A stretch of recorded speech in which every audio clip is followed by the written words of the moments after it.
Este vídeo es la segunda parte del anexo de la psicoterapia de un curso de milagros. Tengo puesta la primera parte en mi canal. Si no lo has visto, te recomiendo que lo veas antes de ver este vídeo. Gracias. Subcapítulo 5. El proceso de curación. Aun cuando la verdad es simple, de todas maneras se les debe enseñar a aquellos que han perdido el rumbo en interminables laberintos de complejidad. Esa es la gran ilusión. En su estela surge inevitablemente la creencia de que para estar a salvo uno debe controlar lo desconocido. Esta extraña creencia depende de ciertas pautas que nunca llegan hasta la conciencia. En primer lugar, se produce debido a la creencia de que existen fuerzas que se deben vencer para que uno pueda incluso estar vivo.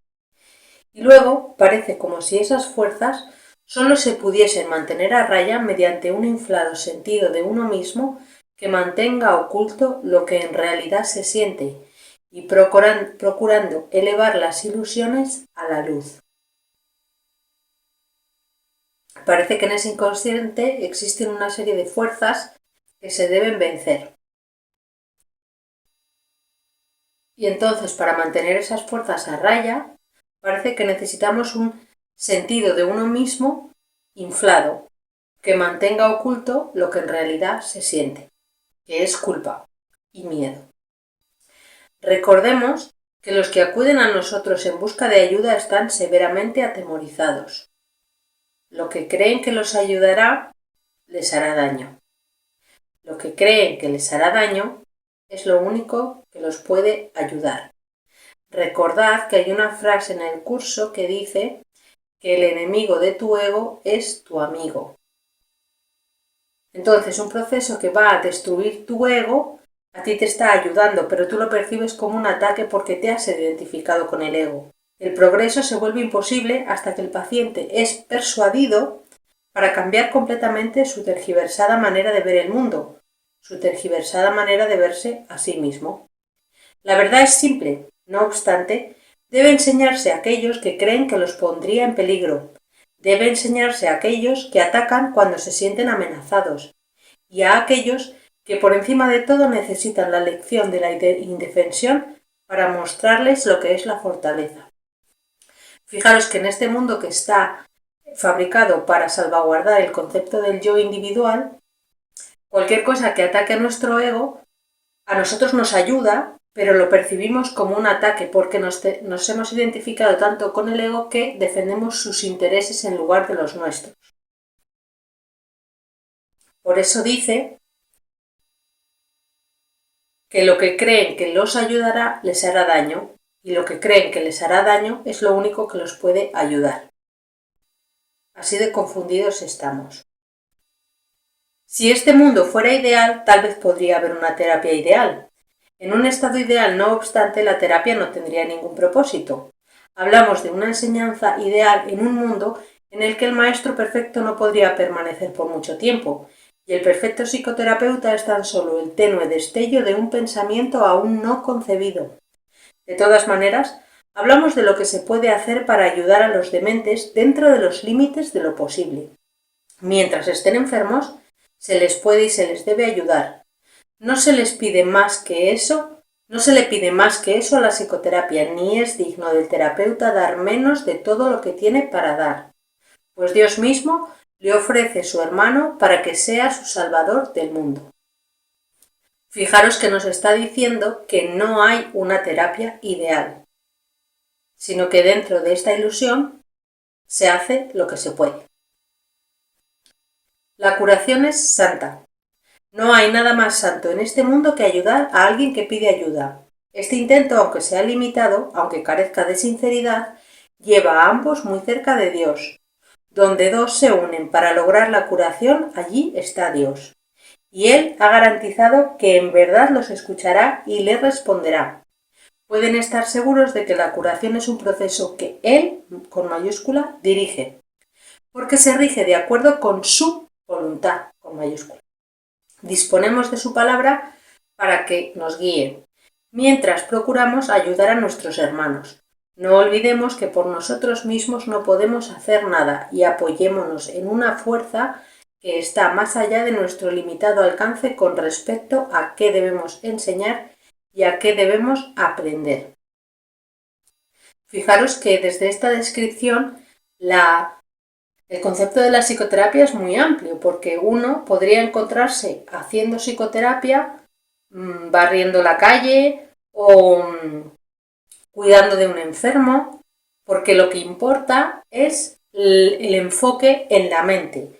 Si tú, como terapeuta, tu terapia consiste en coleccionar cantos, piedras, y repartirlas, si tú al repartir esa piedra en tu mente estás entregando la mente al espíritu y estás con esa disposición de ayudar y tu meta particular coincide con la meta de tu paciente que quiere ser ayudado, ahí está Dios. Un hermano que busca ayuda puede brindarnos regalos que exceden en mucho lo más elevado que se pueda percibir en sueño alguno. Nos ofrece la salvación, pues viene a nosotros como Cristo y Salvador. Lo que pide, lo está pidiendo Dios a través de Él, y lo que hacemos por Él se convierte en el regalo que le hacemos a Dios. La sagrada petición de ayuda que el Santo Hijo de Dios hace en su percibido infortunio, el Padre no puede dejar de contestarla. Él necesita, no obstante, una voz a través de la cual pronunciar su santa palabra, una mano con la que alcanzar a su Hijo y tocar su corazón. En semejante proceso, ¿quién no se curaría? Esta interacción santa es el plan de Dios mismo, por medio del cual su Hijo es salvado. Pues dos se han unido, y ahora Dios cumple sus promesas. Los límites impuestos tanto por el paciente como por el terapeuta ya no cuentan, pues la curación ha comenzado. Lo que ellos deben comenzar, el Padre lo completará, pues nunca ha pedido otra cosa que la más mínima muestra de buena voluntad, el más pequeño de los avances y el más leve susurro de su nombre. Pedir ayuda, en la forma que sea, es apelar a Él, con mayúscula. Y Él, con mayúscula, enviará su respuesta, con mayúscula, a través del terapeuta que mejor pueda servir a su hijo en su actual necesidad. Tal vez la respuesta no parezca ser un regalo del cielo, puede incluso parecer un empeoramiento y no una ayuda. No obstante, no seamos nosotros quienes juzguemos el resultado. En alguna parte, todos los dones de Dios serán recibidos. En el tiempo ningún esfuerzo puede ser en vano. No se nos pide que seamos perfectos cuando intentamos curar. Ya nos hemos engañado si creemos que hay necesidad de curación, y la verdad nos llegará solo a través de alguien que parece compartir nuestro sueño de enfermedad. Ayudémosle a perdonarse a sí mismo por todas las transgresiones por las que se condenaría sin causa alguna.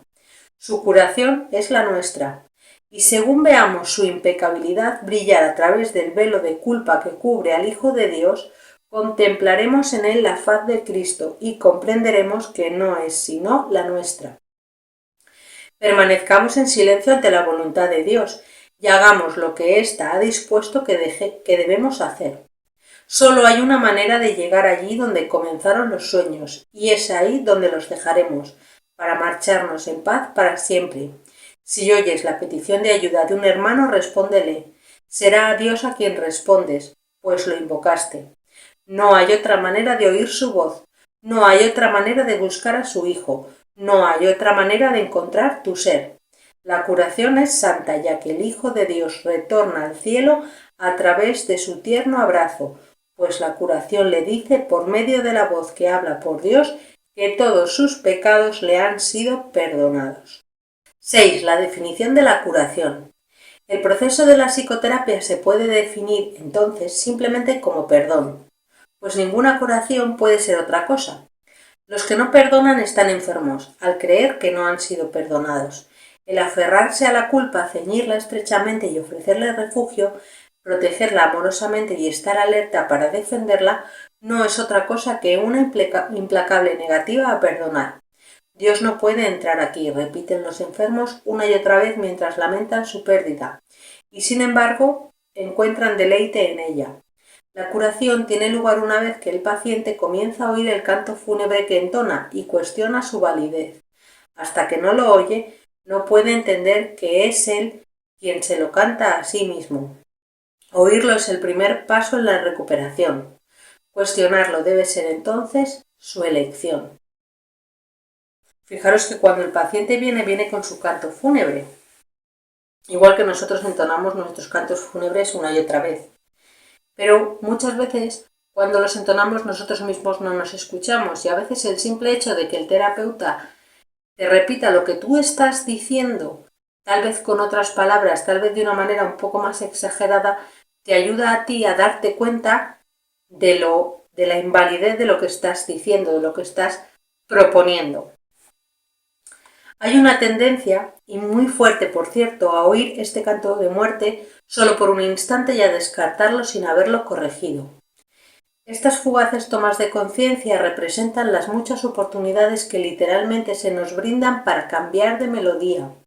En su lugar podemos oír el sonido de la curación, pero antes debe surgir la buena voluntad de cuestionar la realidad del canto de condenación. Las extrañas distorsiones que de manera inextricable están entretejidas dentro del concepto del yo, que en sí no es más que una pseudocreación, hacen que ese feo sonido parezca verdaderamente hermoso.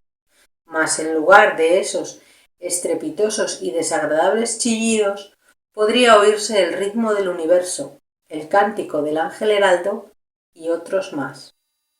Fijaros, estamos tan inmersos en nuestra propia película, en la que vemos todo el tiempo un mundo que nos ataca, un mundo que nos es hostil, que nos estamos contando esa película continuamente y no podemos escuchar la voz de la creación, la voz de Dios, porque estamos inmersos en nuestro propio discurso mental de qué mal me va todo, de cómo qué mal está esto, de cómo este mundo es imperfecto, de cómo siempre falta algo.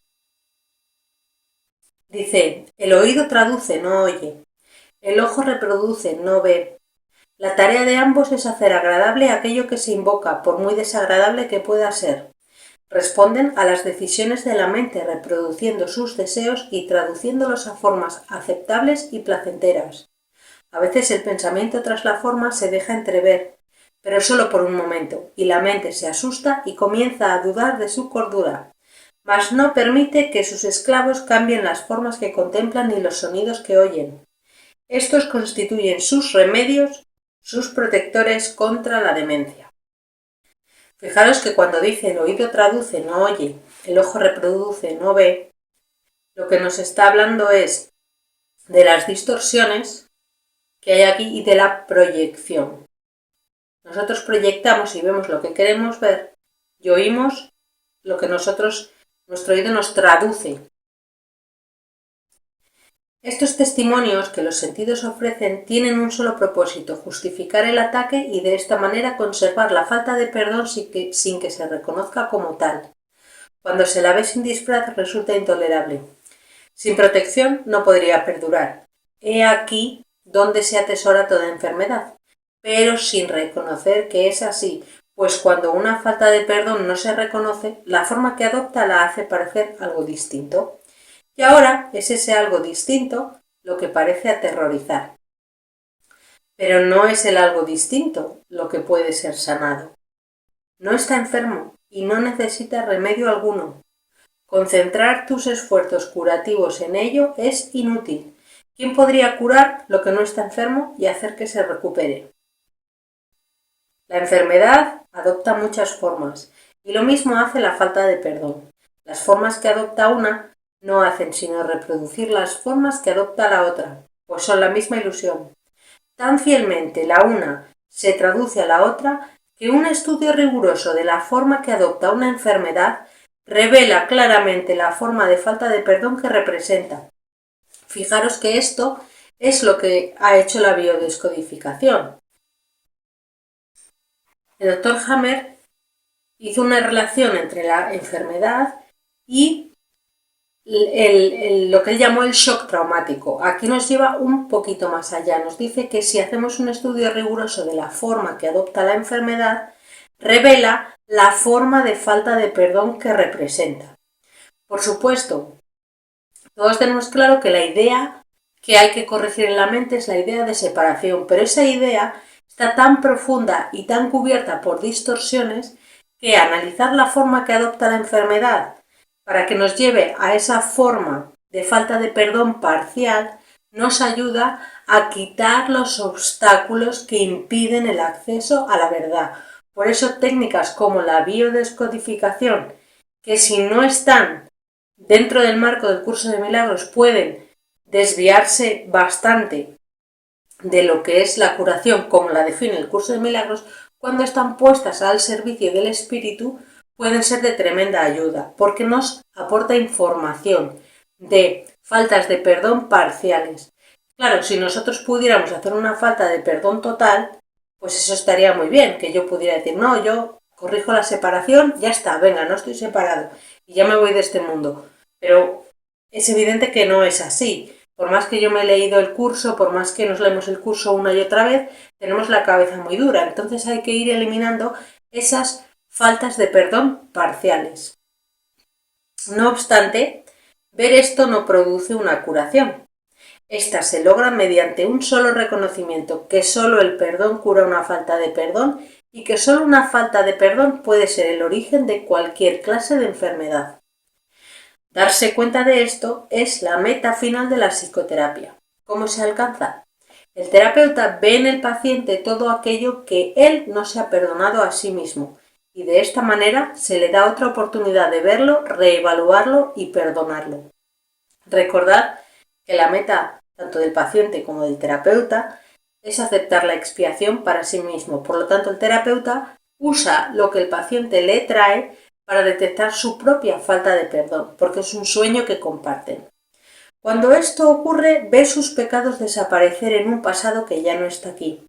Hasta que no lo haga, no podrá sino pensar que el mal lo asedia aquí y ahora. El paciente es la pantalla sobre la que el terapeuta proyecta sus pecados, permitiéndole así deshacerse de ellos.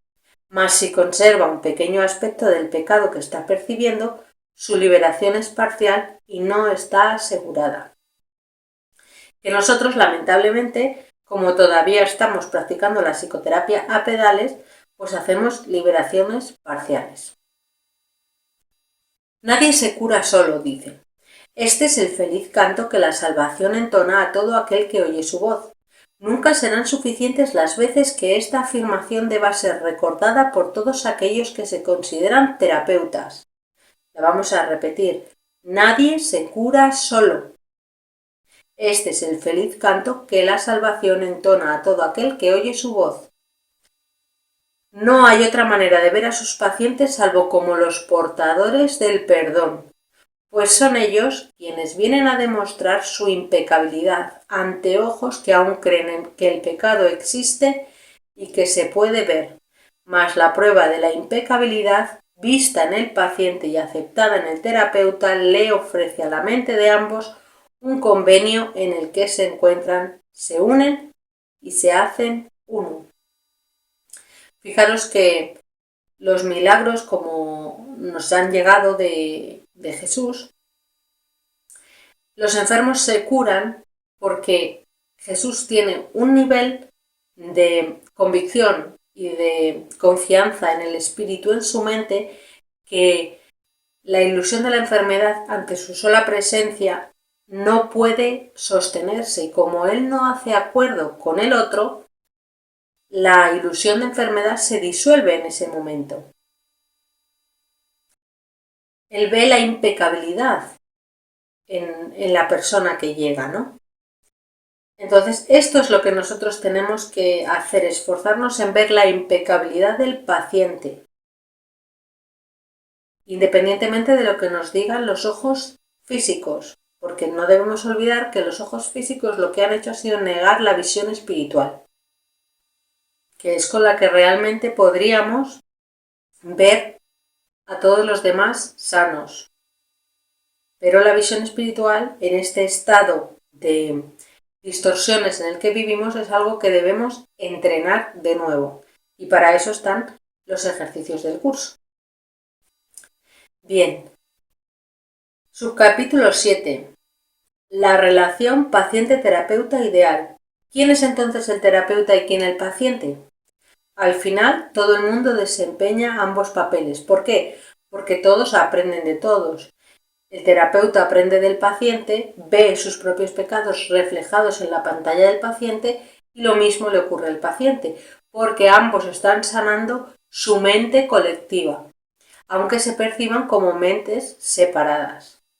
Es como si cada uno tuviera una pieza del puzzle y al juntarse en psicoterapia, los dos unieran su pieza y trataran de recomponerla. Aquel que necesita curación debe curar. Médico, cúrate a ti mismo. ¿Quién más si no necesita curarse? ¿Y quién más si no tú tiene necesidad de curación?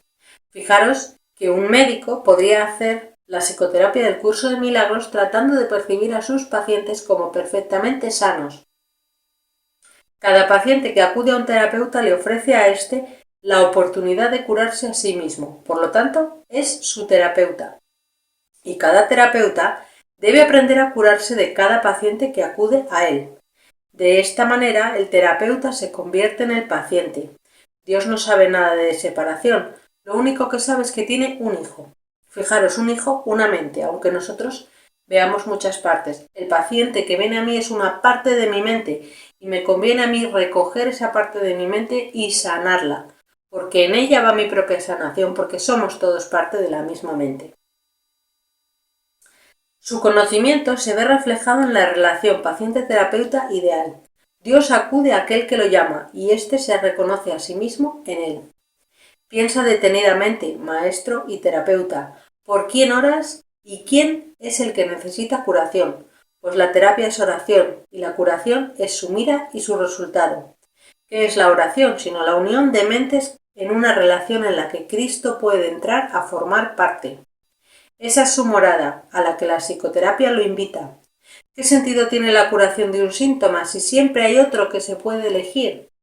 Fijaros, cuando nosotros hacemos la psicoterapia y no dejamos entrar al espíritu cuando la dirige el ego, lo que hacemos es un principio mágico. Claro, el síntoma desaparece, pero si la falta de perdón sigue ahí, se va a desplazar a otro síntoma. Mas una vez que Cristo ha entrado, ¿qué otra elección hay salvo permitir que se quede? No hay necesidad de más, pues eso es todo. Ahí está la curación, la felicidad y la paz. Estos son los síntomas de la relación paciente-terapeuta ideal, que reemplazan a aquellos con los que el paciente llegó cuando vino pidiendo ayuda.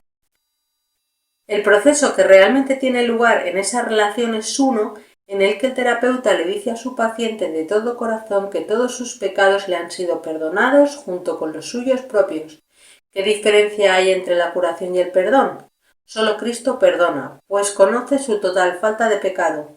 Su visión sana la percepción y la enfermedad desaparece, pues una vez que su causa ha sido eliminada, no vuelve a presentarse más. Para que esto tenga lugar, no obstante, se necesita la ayuda de un terapeuta muy avanzado, capaz de unirse al paciente en una relación santa en la que todo sentido de separación finalmente se supera. Para ello se requiere una cosa y solo una: el terapeuta no se confunda a sí mismo con Dios en modo alguno.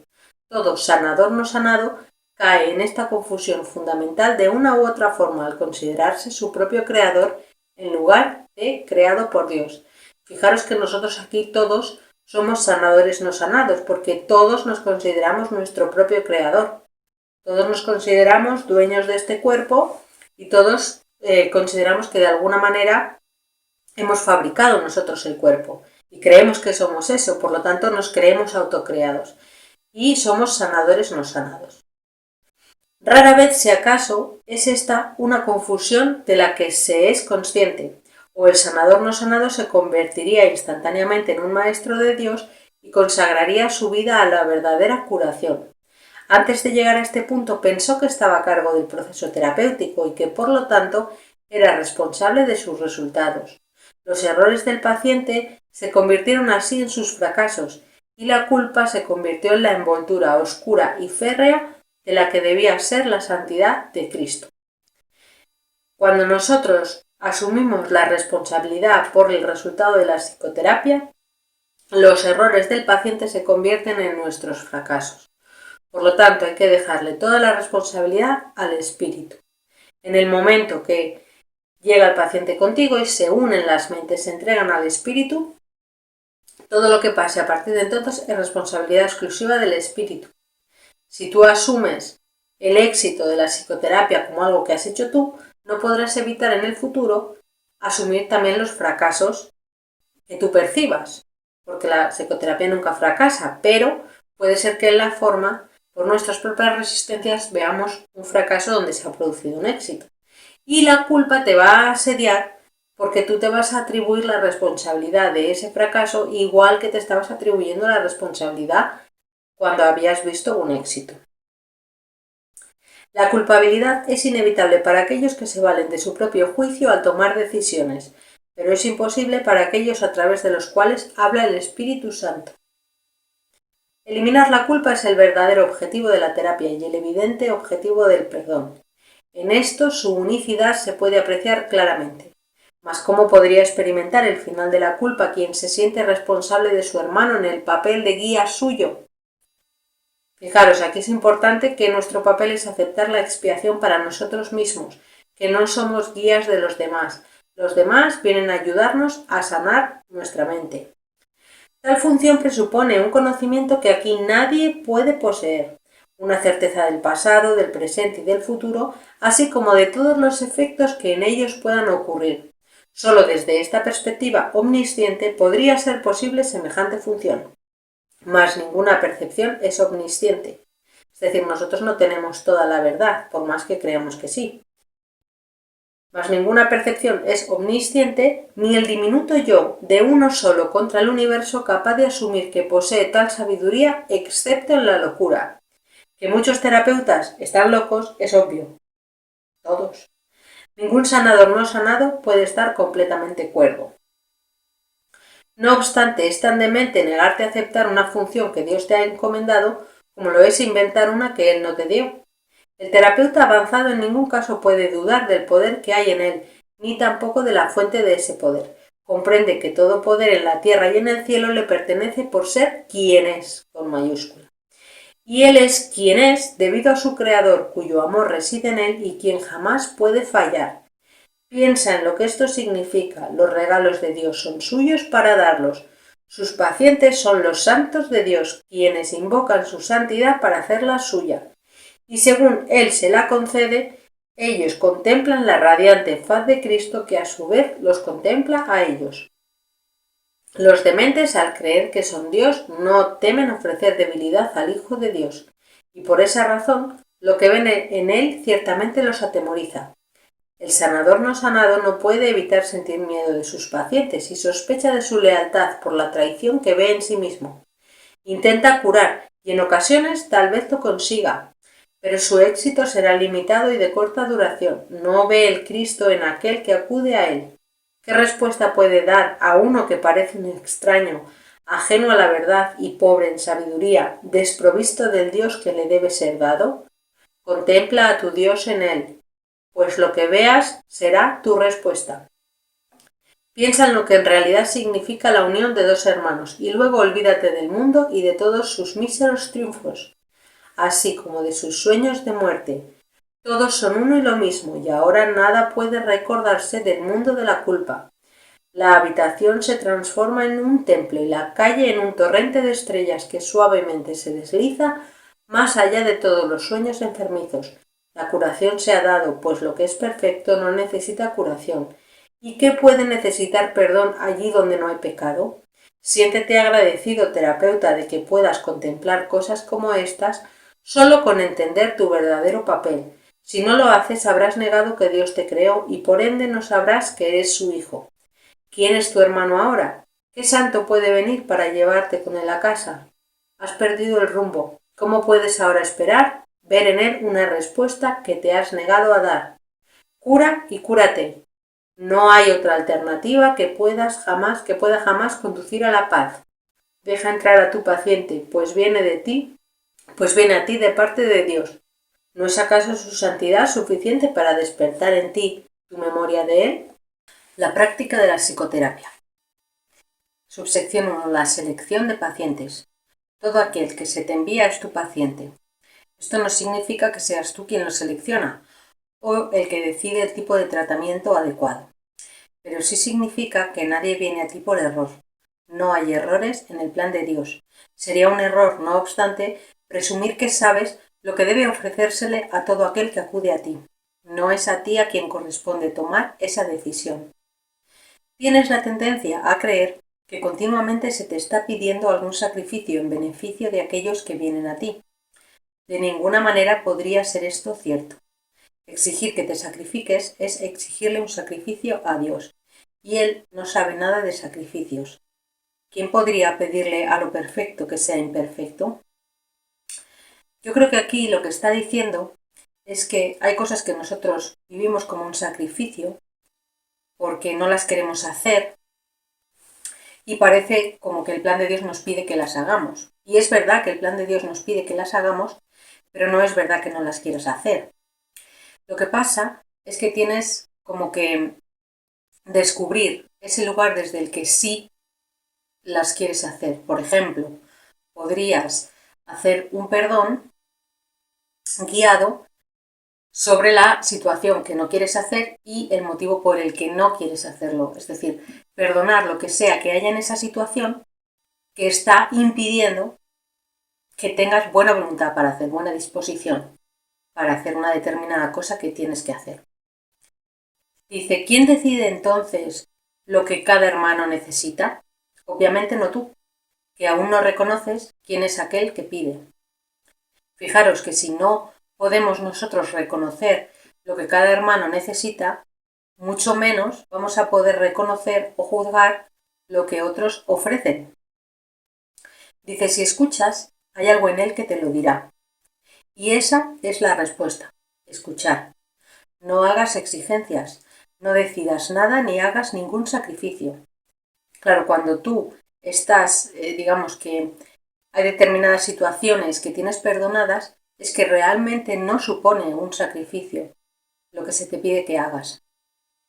Dice, solo escucha. Lo que oyes es cierto. ¿Te enviaría Dios su Hijo si no estuvieras seguro de que reconocerías sus necesidades? Piensa en lo que Dios te está diciendo. Él necesita tu voz para que hable por él. ¿Podría haber algo más santo? ¿O un mayor regalo para ti? ¿Preferirías decidir quién es Dios o más bien escuchar la voz de aquel, con mayúsculas, que es Dios en ti? ¿Qué prefieres? ¿Prefieres decidir quién es Dios y quién no? ¿O prefieres escuchar la voz de aquel que es Dios en ti? Cuando nosotros vemos a un hermano y lo juzgamos, estamos decidiendo que Dios no está en él. Pero esto no es lo que preferimos. Preferimos realmente escuchar la voz de aquel que es Dios en nosotros. Y por lo tanto, tenemos que esforzarnos en percibirla en ese que nos está hablando.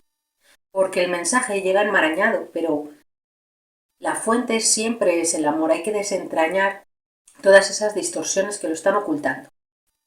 Dice, tus pacientes no necesitan estar físicamente presentes para que les sirvas en nombre de Dios. Esto puede ser difícil de recordar, pero Dios no va a dejar que los regalos que te ha dado se limiten a los pocos que en efecto ves. También puedes ver otros, pero la visión no se limita a los ojos del cuerpo. Esto es importante. La visión de los ojos del cuerpo nos ha invadido de estímulos y nos está bloqueando la visión espiritual. Hay quienes no necesitan tu presencia física, pero te necesitan tanto o incluso más en el instante en que te son enviados. Los reconocerás en la forma que sea más útil para ellos y para ti. No importa cómo lleguen, serán enviados en la manera que resulte más beneficiosa. Un nombre, un pensamiento, una imagen, una idea o tal vez simplemente una sensación de que te conectas con alguien en alguna parte. La unión está en manos del Espíritu Santo. No puede dejar de darse. Fijaros, esto me recuerda a un ejercicio que hacíamos en terapia transpersonal en el que uno hacía como revisitar el pasado y desde la conciencia actual hablar en tu mente con los personajes que estaban en esa escena. Bueno, se dan casos de que al arreglar esas escenas del pasado, o aparentemente del pasado, los personajes que participaban en esas escenas en el instante presente cambian, a pesar de que la persona que ha hecho ese trabajo no estaba físicamente en presencia de esas personas mientras lo hacía, lo cual demuestra que efectivamente todos somos una mente y que el trabajo siempre es mental. Quiere decir que tú podrías en tu casa, en tu cama, si te viene el recuerdo de alguien, hacer una constelación en tu cabeza, en tu mente, en tu cabeza y en tu mente, y reorganizar mentalmente ese sistema. Y las aparentes personas que se ven en el mundo como individuos separados puedes observar cambios en ellas, porque has hecho un cambio en tu mente en relación a ellas. Dice, un terapeuta santo, un maestro de Dios avanzado, jamás olvida una cosa. No fue él quien elaboró el programa de estudios de la salvación, ni el que estableció su papel dentro del mismo. Se da cuenta de que su parte es necesaria para el todo, y que a través de ella reconocerá el todo cuando la haya cumplido. Entretanto, debe aprender, y sus pacientes son el medio que se le ha provisto para ello. ¿Qué otra cosa sino gratitud podría sentir por ellos y hacia ellos? Traen a Dios consigo. ¿Rechazarías este regalo por una minucia o le cerraría la puerta al Salvador del mundo para dejar entrar un fantasma? Que no traicione al Hijo de Dios. Aquel que lo llama está más allá de su comprensión. Mas, ¿cómo no se iba a alegrar de poder responder cuando sólo así puede oír la llamada y entender que es la suya propia? Fijaros que lo que explica en el anexo para la psicoterapia no es diferente de lo que explica durante todo el curso, más bien es el mismo enfoque aplicado tanto a las relaciones personales como en este caso particular al tipo de relación personal que se establece entre terapeuta y paciente. Esto, como ya he comentado al principio, se debe a que este anexo fue dictado a personas que eran psicoterapeutas. Si las personas hubieran sido deportistas, a lo mejor en vez de un manual para la psicoterapia, tendríamos un manual para el deporte. Y aquí estaríamos todos rompiéndonos la cabeza de cómo se hace el deporte según el manual para el deporte de un curso de milagros. Y no, simplemente es un manual específico para situaciones de terapeuta-paciente, pero que no es diferente de lo que nos explica el curso de las relaciones interpersonales. Es decir, siempre se trata de ver al otro con caridad, de ver al Cristo en el otro, de percibirle más avanzado de lo que en realidad parece. O sea, realmente es un esfuerzo mental en percibir las cosas mejor de lo que en realidad o de lo que en este momento estamos percibiendo.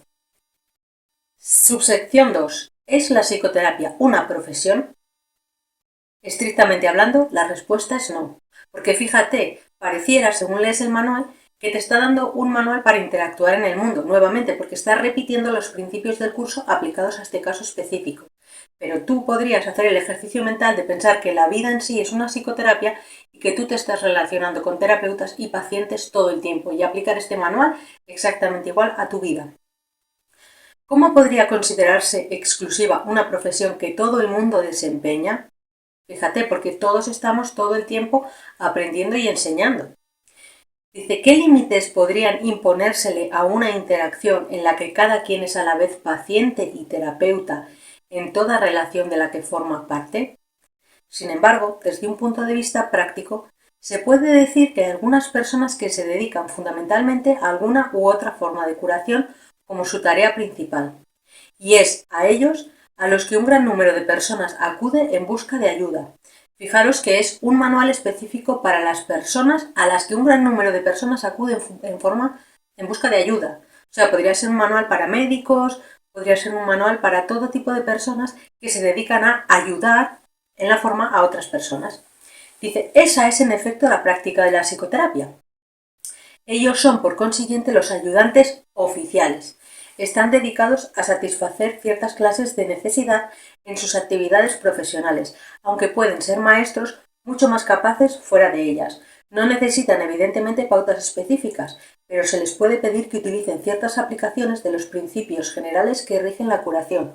Es decir, no se necesita una forma específica, pero sí que se necesita que se utilicen los principios generales que rigen la curación que nos los explica a lo largo de todo el texto del curso de milagros. En primer lugar, el terapeuta profesional se encuentra en una posición idónea para demostrar que no hay grados de dificultad en la curación. No obstante, para hacer esto necesita un adiestramiento especial, puesto que el aprendizaje mediante el cual se convirtió en terapeuta probablemente le enseñó poco o nada acerca de los verdaderos principios de la curación. De hecho, probablemente le enseñó cómo imposibilitarla. La mayoría de las enseñanzas del mundo siguen un programa de estudio en cómo juzgar, con miras a hacer del terapeuta un juez. Más aún de esto se puede valer el Espíritu Santo, y lo hará a la menor invitación. El sanador no sanado, es decir, cada uno de nosotros, puede ser arrogante, egoísta, indiferente e incluso deshonesto. Puede no estar interesado en la curación como su meta principal, pero algo le sucedió, no importa cuán leve pudo haber sido ni cuán equivocada la dirección que pudo haber elegido, cuando decidió ser un sanador. Ese algo es suficiente. Tarde o temprano ese algo despuntará y crecerá. Un paciente tocará su corazón y el terapeuta silenciosamente le pedirá ayuda. Ha encontrado un terapeuta para sí mismo. Le ha pedido al Espíritu Santo que entre en la relación y la sane. Ha aceptado la expiación para sí mismo. Se dice que Dios contempló todo lo que había creado y lo declaró bueno. No, Él lo declaró perfecto y así fue. Y dado que sus creaciones no cambian y son eternas, así es ahora. Sin embargo, es imposible que exista un terapeuta perfecto o un perfecto paciente. Ambos han tenido que negar su perfección, pues la misma necesidad que tiene uno por el otro implica un sentido de carencia. Una relación de uno a uno no es la relación una. No obstante, es el medio de retorno, el camino que Dios eligió para el regreso de su Hijo. En este extraño sueño debe adentrarse una extraña corrección, pues sólo eso es la llamada a despertar. ¿Y qué otra cosa si no? Deberá ser la terapia. Despierta y regocíjate, pues todos tus pecados te han sido perdonados. Este es el único mensaje que dos personas deberían siempre darse la una a la otra. Algo bueno debe resultar de todo encuentro entre paciente y terapeuta, y ese algo bueno se salvaguarda para los dos, hasta el día en que ambos puedan reconocer que solo eso fue real en su relación. En ese momento se les devuelve, bendecido por el Espíritu Santo, como un regalo de parte de su Creador y como muestra de su amor, pues la relación terapéutica debe llegar a ser como la relación entre el Padre y el Hijo. No hay otra, porque no hay nada más. Los terapeutas de este mundo no esperan ese resultado, y muchos de sus pacientes serían incapaces de aceptar su ayuda si ese fuera el caso. No obstante, ningún terapeuta establece realmente el objetivo de las relaciones de las que forma parte. Su comprensión comienza con este reconocimiento y se profundiza a partir de ahí. Fíjate que dice que los terapeutas de este mundo no esperan el resultado de que la relación con su paciente sea una relación como la que hay entre el padre y el hijo. Y dice, con cierta sacarronería, que muchos de sus pacientes serían incapaces de aceptar su ayuda si ese fuera el caso. Es decir, si el terapeuta realmente pensara que la relación que ellos tienen, la del paciente y terapeuta, se va a acercar a la relación que tiene el padre y el hijo. Aquí nos menciona pues nuestras resistencias a volver a casa. Dice, en el instante en que el terapeuta se olvida de juzgar al paciente es cuando tiene lugar la curación. Claro, hay cierta sacarronería también, porque nos pasamos la vida juzgando y es como un momento, un instante en el que no hay juicio, en ese instante entra el espíritu y entra la curación. Algunas relaciones jamás llegan a ese punto, aun cuando tanto paciente como terapeuta puedan cambiar de sueños en el proceso. Sin embargo, el sueño no será el mismo para ambos y por ende no es el sueño de perdón en el que ambos despertarán algún día. Lo bueno se salvaguarda, de hecho se atesora, pero es poco el tiempo que se ahorra. Los nuevos sueños perderán su atracción temporal y se convertirán en sueños de miedo, que es el contenido de todos los sueños. Fijaros, cuando nosotros hacemos una psicoterapia para conseguir un determinado resultado, puede ser que efectivamente lo consigamos, pero fijaros lo que nos dice aquí, los nuevos sueños perderán su atracción temporal y se convertirán en sueños de miedo, que es el contenido de todos los sueños. Dice, no obstante, ningún paciente puede aceptar más de lo que está listo para recibir y ningún terapeuta puede ofrecer más de lo que cree tener. Por lo tanto, hay un lugar para todas las relaciones de este mundo y aportarán tanto bien como cada una pueda aceptar y utilizar. De todos modos, la curación tiene lugar cuando cesa todo juicio, porque sólo entonces se puede entender que no hay grados de dificultad en la curación. Este entendimiento es crucial para el sanador sanado. Ha aprendido que no es más difícil despertar a un hermano de un sueño que de otro. Ningún terapeuta profesional puede mantener este entendimiento todo el tiempo en su mente y ofrecerlo a todo el que acude a él. Hay algunos en este mundo que casi lo han logrado, pero no han aceptado el regalo del todo para de este modo poder permanecer aquí y dejar que su comprensión permanezca en la tierra hasta el final de los tiempos. Realmente no se les debe llamar terapeutas profesionales. Son los santos de Dios, son los salvadores del mundo. Su imagen ha de permanecer porque así lo eligieron. Ocupan el lugar de otras imágenes y su ayuda llega en forma de tiernos sueños. Una vez que el terapeuta profesional se ha dado cuenta de que las mentes están unidas, puede también reconocer que el concepto de grados de dificultad en la curación no tiene sentido. No obstante, mucho antes de llegar a este entendimiento en el tiempo, puede encaminarse en dirección a él, y son muchos los instantes santos que pueden ser suyos a lo largo del camino. Una meta marca el final de una jornada, no el comienzo, y según una meta se alcanza, otra puede vislumbrarse más adelante. La mayoría de los terapeutas profesionales apenas se encuentran al comienzo de la fase inicial de la primera jornada. Incluso aquellos que han comenzado a comprender lo que deben hacer pueden aún oponerse a dar el primer paso. Sin embargo, todas las leyes de la curación pueden ser suyas en un solo instante. La jornada no es larga, excepto en sueños. Este párrafo me recuerda al principio de el Urtext, que es los 6 primeros capítulos del Urtext difieren un poquito o hay información que ha sido omitida, digamos, en la versión oficial del curso. Omitida de manera inteligente, porque cuando uno no conoce el curso es una información que distrae, pero que una vez que uno se ha familiarizado con el curso puede ser interesante echarle un vistazo. Y en el Urtext, al principio, Jesús le dice a Helen, le habla de estos terapeutas como Freud, como Jung, que sí, de cierta manera, habían conseguido darse cuenta de que las mentes están unidas, pero no llegaron a conocer que el concepto de grados de dificultad en la curación no tiene sentido. En cualquier caso, Jesús hace un par de comentarios sobre los errores principales que cometieron Freud y Jung en sus análisis, a pesar de que reconoce que se aproximaron, sobre todo para la época y para no haber tenido el contenido del curso, se aproximaron mucho a la estructura de la psique.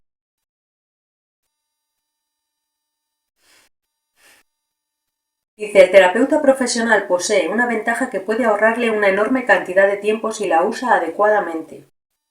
Fijaros, esto es muy interesante porque cuando eres terapeuta tienes un montón de pacientes, por lo tanto puedes aprender y progresar mucho gracias a ellos. Dice, ha elegido una senda en la que existe una gran tentación de hacer mal uso de su papel. Fijaros, si yo como terapeuta me pusiera en el papel de maestro, posiblemente pudiera ayudar efectivamente a otras personas a despertar o a producir un cambio en su manera de percibir el mundo. Pero el mismo hecho de yo considerarme maestro y situarme por encima de ellas, a mí me está haciendo perder parte de la enseñanza. Por eso dice que ha elegido una senda en la que existe una gran tentación de hacer mal uso de su papel. Si escapa de la tentación de asumir una función que no le ha sido dada, podrá superar muchos obstáculos a la paz con bastante rapidez. Si yo soy capaz de reconocer que no soy yo quien dirige el proceso, sino que me dejo guiar, entonces escapo de la tentación de asumir una función que no me ha sido dada, porque no me ha sido dado ser el guía yo en mi hermano. Al contrario, mi hermano está ahí para ayudarme a mí a darme cuenta de las locuras que tengo en mi mente.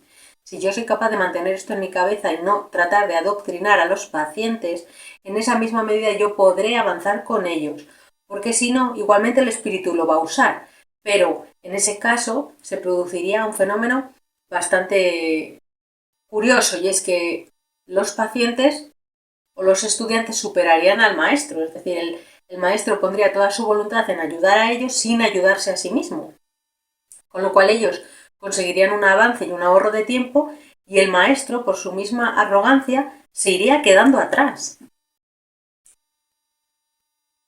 Dice, para entender que no hay grados de dificultad en la curación, tiene que reconocer también su igualdad con el paciente.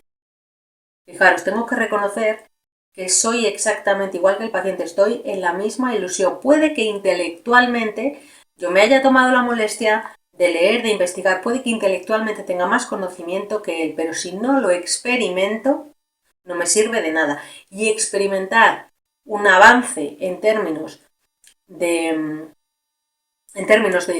a lo que se refiere el curso, implica que yo voy a percibir a todas las personas de mi alrededor exactamente igual de avanzados que yo, porque lo que produce gozo en una persona es reconocerse en el otro, no verse diferente. Entonces, si yo me veo más avanzado, estoy quizá ayudando a otros, pero no estoy avanzando en la senda para mi propia expiación. Entonces, reconocer su igualdad con el paciente. Dice, no hay términos medios en esto, o bien son lo mismo o bien no lo son. Los intentos de los terapeutas de transigir con respecto a esto son extraños en verdad. Algunos utilizan la relación únicamente con el fin de coleccionar cuerpos para que les rindan culto en los santuarios, y ven esto como una curación. Muchos pacientes también consideran este extraño procedimiento como la salvación. Aun así, en cada encuentro hay uno que dice, hermano mío, elige de nuevo. No olvides que cualquier forma de especialismo debe ser defendida y lo será. El terapeuta que camina sin defensas dispone de la fortaleza de Dios, pero el terapeuta que anda a la defensiva ha perdido de vista la fuente de su salvación. Él ni ve ni oye. ¿Cómo puede entonces enseñar? Puede hacerlo porque la voluntad de Dios es que él ocupe su puesto en el plan para la salvación, porque es la voluntad de Dios que ayude a su paciente a unirse a él allí, y porque su capacidad de ver y oír no limita al Espíritu Santo en modo alguno, excepto en el tiempo, pues en el tiempo puede haber un intervalo entre el ofrecimiento y la aceptación de la curación. Este es el velo que cubre la faz de Cristo, pero no puede ser sino una ilusión, porque el tiempo no existe y la voluntad de Dios ha sido siempre exactamente como es.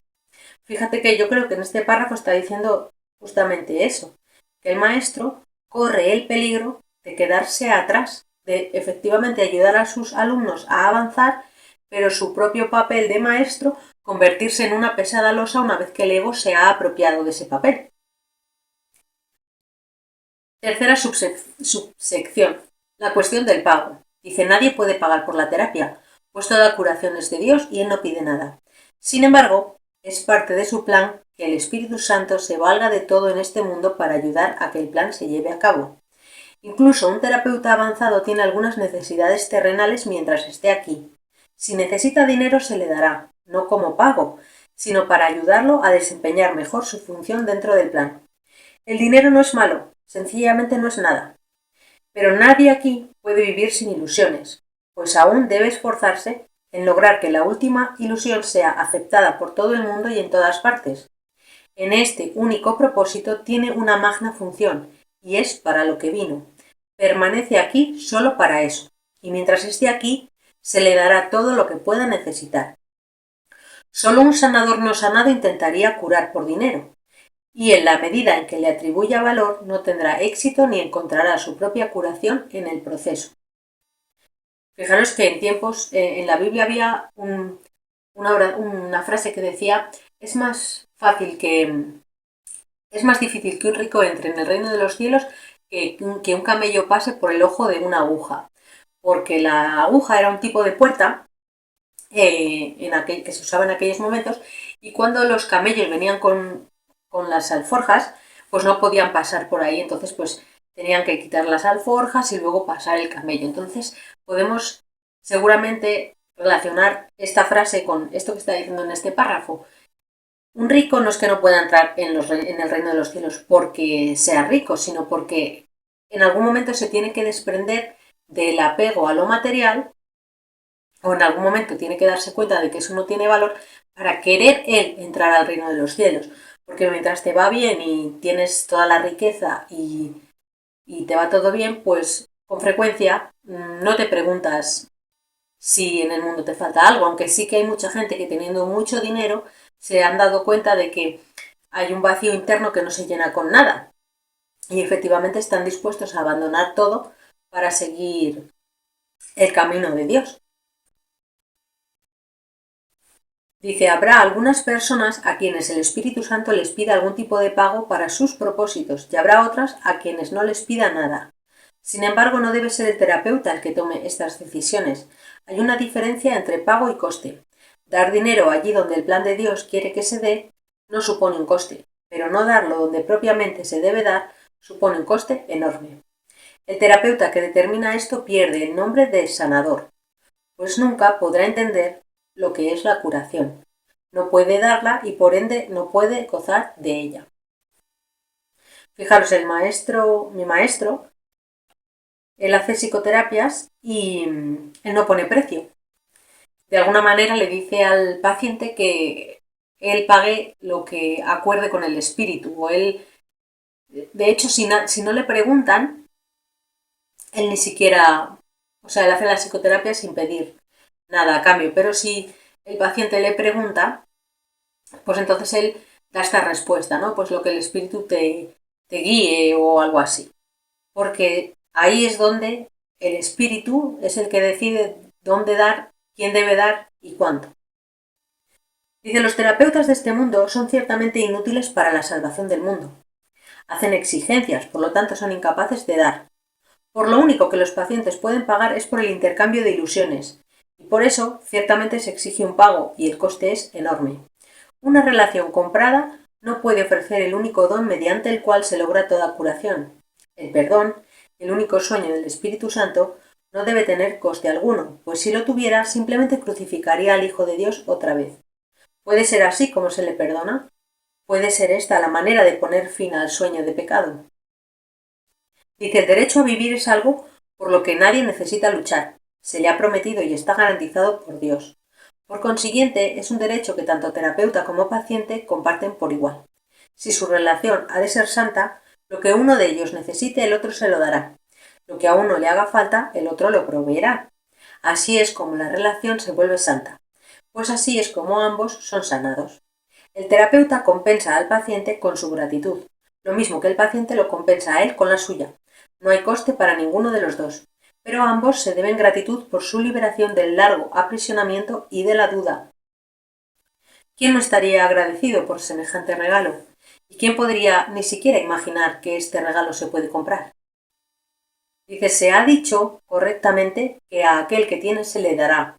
Porque tiene, puede dar, y porque da, se le dará. Esta es la ley de Dios, no la del mundo.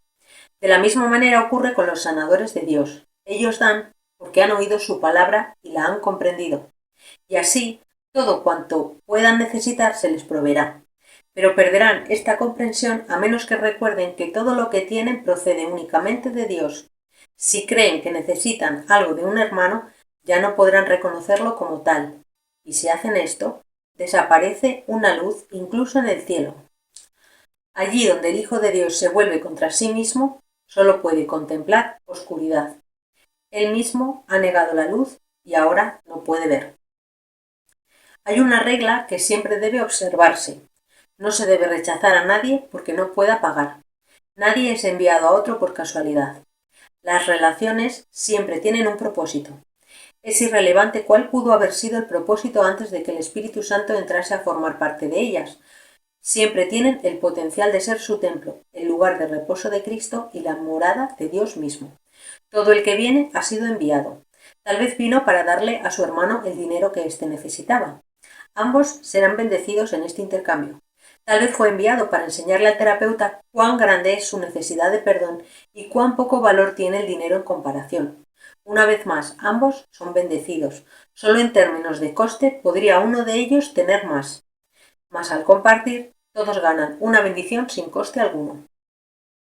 Esta visión acerca del pago puede parecer poco práctica y a los ojos del mundo así es. Sin embargo, Ni uno solo de los pensamientos del mundo es realmente práctico. ¿Qué se gana con ir en pos de ilusiones? ¿Cuánto se pierde al repudiar a Dios? ¿Y sería acaso esto posible? Es sin duda poco práctico afanarse por lo que no es nada e intentar hacer lo imposible. Detente entonces un momento, lo suficiente para pensar en esto. Tal vez has estado buscando la salvación, pero sin saber dónde. Sin embargo, quien quiera que sea que te pida ayuda puede mostrarte dónde encontrarla. ¿Qué mejor regalo se te podría dar? ¿Qué mejor regalo podrías dar? Médico, sanador, terapeuta, cúrate a ti mismo. Muchos vendrán a ti portando el don de la curación, si esta es tu elección. El Espíritu Santo jamás rehusará la invitación para entrar y morar contigo. Te dará infinitas oportunidades de abrir la puerta a tu salvación, pues tal es su función. También te dirá exactamente cuál es la tuya en toda circunstancia y en todo momento. Quien quiera que Él te envíe llegará a ti, tendiéndole la mano a su amigo. Permite que el Cristo en ti le dé la bienvenida, pues ese mismo Cristo mora igualmente en él. Niégale la entrada y habrás negado al Cristo en ti. Recuerda la triste historia del mundo y las felices nuevas de la salvación. Recuerda el plan de Dios para la restauración de la dicha y la paz, y no olvides cuán simples son los caminos de Dios. Estabas perdido en la oscuridad del mundo hasta que pediste la luz, y entonces Dios envió a su Hijo para que te la diera. Bueno, y con esto hemos concluido el anexo para la psicoterapia de Un Curso de Milagros. Espero que os haya gustado el contenido. Si tenéis algún comentario, os agradezco que me lo pongáis en la sección de comentarios. Gracias, un beso.